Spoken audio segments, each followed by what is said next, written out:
অনেক দেশেই সূর্য ডুবে না, এইরকম আছে। আবার অনেক দেশে অনেক লম্বা সময় ধরে সূর্য উঠে থাকে, অল্প সময় রাত্র থাকে। সেক্ষেত্রে আসলে তারা কিভাবে ইফতারটা করলে সুন্নাহসম্মত ইফতার হবে? ধন্যবাদ। এই প্রশ্ন আসলে অনেকেই করেন এবং এটার উত্তর হলো যে কোনো এলাকাতে যদি সূর্য না ডুবে তাহলে সেক্ষেত্রে তারা তাদের পার্শ্ববর্তী দেশ বা পার্শ্ববর্তী নিকটবর্তী ভূখণ্ড সেখানে আসলে কতক্ষণ পরে সূর্য ডুবে, ঠিক কোন টাইমে সূর্য ডুবে, ওই টাইমটাকে অনুসরণ করে তারা ইফতার করবেন এবং সেই টাইমটাকে অনুসরণ করে তারা সারি করবেন এবং পাঁচ ওয়াক্ত নামাজটাও তারা এ ধরনের টাইমিংকে ফলো করে করবেন। যে তাদের যেখানে আছেন সেখানে টাইমিং ফলো করা যদি অসম্ভব হয়।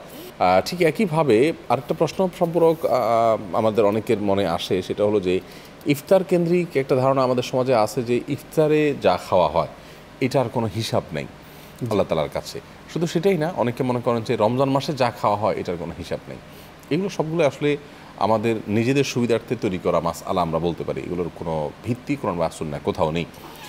বরং রমাদান মাসে কেউ অতিরিক্ত খেয়ে অপচয় করলে, অপব্যয় করলে এর দায়টা আরও শক্তভাবে আল্লাহ তালার কাছে হতে পারে একজন রোজাদারের জন্য। কারণ হলো যে মাসটা সংযমের মাস, সে মাসে সংযম বা সবর না করে আমি আরও বেসবরির বেসবরির প্রমাণ দিলাম।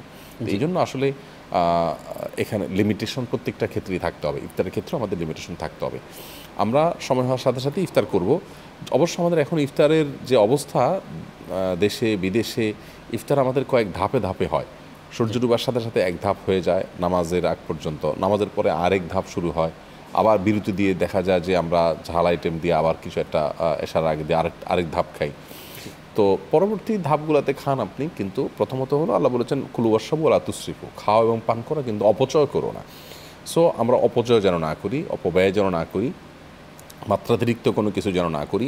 বিশেষ করে ইফতারিতে অনেক বেশি খাবার খেলে, অস্বাস্থ্যকর খাবার খেলে তারাবি এবং রাতভর ইবাদত, কোরআন তেলাওয়াত, এমনকি পরের দিনের রোজা, এগুলো সবগুলো কিন্তু কষ্টকর হয়। সেই জায়গা থেকে এই মাত্রা আমাদের মধ্যে থাকতে হবে। জি।